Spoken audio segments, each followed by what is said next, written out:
guys, Michelle and Jeremy here from Couples Flipping Houses. We are here today with a special guest. This is Megan O'Leary from Key Renter. She's our property manager. We're here at our Manchester property that we, as you know, just finished and is about to start being rented. So we wanted to talk with her today about a few things, right? Yes, we thought it would be a great idea to bring her in and just ask her some questions from our perspective on a property manager, so you guys can have a better idea of, is renting good for you, or some questions to ask for a property manager if you're going to go into rentals. So that's what we're going to do today.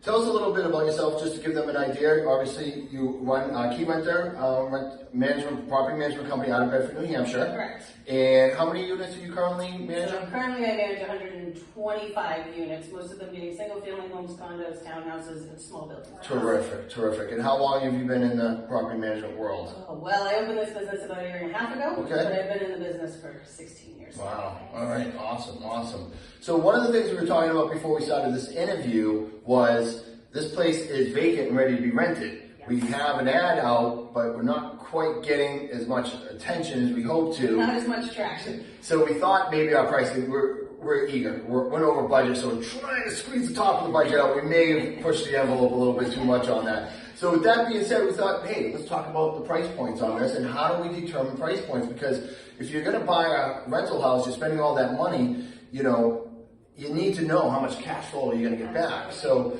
from our perspective, if somebody was going to buy a house, what are some criteria they can figure out to make sure that they're in the right area for a price point? Right. So it starts with the neighborhood. Okay. It's going to be a huge factor in what you're going to actually rent the unit for and who's going to rent it. It is also, we have a free rental analysis that we can offer you, which I think I did to you on this property before we did anything. Yeah. And that'll give you an idea of anything in the neighborhood. It gives you at least 5 or 6 comps of similar properties, similar classes. So kind of like a ballpark range. Yeah. So it'll give the average. Yeah. And then from there it'll show the high points and the low points of the zip code and of the neighborhood. Okay. So it's just like when we do our comps on our houses that we flip and everything else. All right. So if, some of these investors out there, they're looking to say, I've never bought a rental property before. I'm seriously considering buying a rental property now. What are some things they should consider before buying one? Do you recommend maybe they reach out to somebody like yourself? Absolutely. So when people are looking to buy rental properties, much like you guys, you need to know what your property is going to rent for, because that's a really important factor. You need to know if the tenant should stay or go. Okay. It's important to know. And then, we do offer a service. We call it a due diligence package, where we can go in with a potential investor, go into the unit, see what the tenants live like. You can tell a lot by their apartments, how they live.